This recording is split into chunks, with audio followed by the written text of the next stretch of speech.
Við erum þetta með form fyrir veldisföll, sem sagt að y jafnt og c sinnum x í veldinu a. Og hérna til hliðar er ég bara búin að lita þetta, þannig að c er blátt og c er fasti. Það þýðir að c er einhver tala og a er gult og a er líka einhver tala. Það er bara x og y sem eru breytur. Þannig að við þurfum að sjá hvað af þessu a, b, c, d passar hérna inn í formið. Og ef við skoðum bara fyrst a, að þá erum við með 2 sinnum kvadratrótin af x og það er alveg klárt að 2 er tala, þannig að við erum allavega með hérna allavega einhver tala sinnum þá rótin af x. En kvadratrót er sama og veldið hálfur. Það er kannski mjög gott að glósa það bara. Þannig að þetta er í rauninni eins og að segja 2 sinnum x í veldinu hálfur. Því að kvadratrót er sama og veldið hálfur. Þannig að þá sjáum við að við erum með þetta bláa hérna, það er einhver tala sinnum x í þá einhverju gulu veldi. Þannig að þetta passar inn í formið.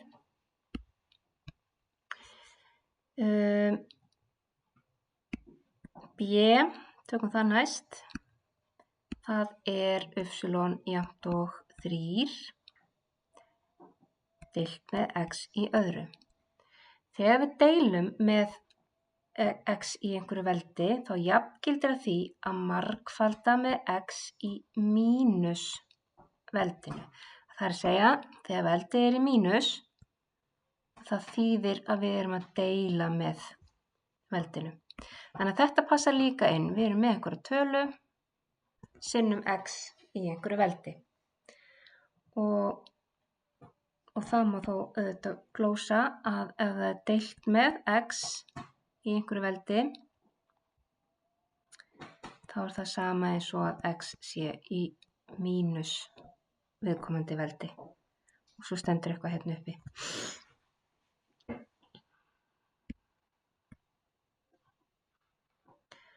A og B passar sem sagt inn í þetta form. C passar ekki inn í formið því að hér erum við með 2 liði. Við erum með x í öðru veldi pluss x. Hérna er bara 1 liður, einhver tala sinnum x í einhverju veldi, þannig að C virkar ekki. Fílukall. Og síðan að lokum að þá er ég með y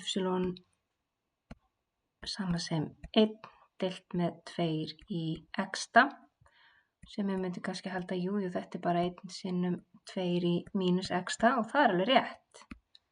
Og 1 gæti þá verið c, en þetta hérna á að vera einhver tala. X-ið á að vera hérna, það sem er hvítt, það á að vera x. Þannig að d passar ekki heldur. Ég vona að þetta sé nóg til að útskýra.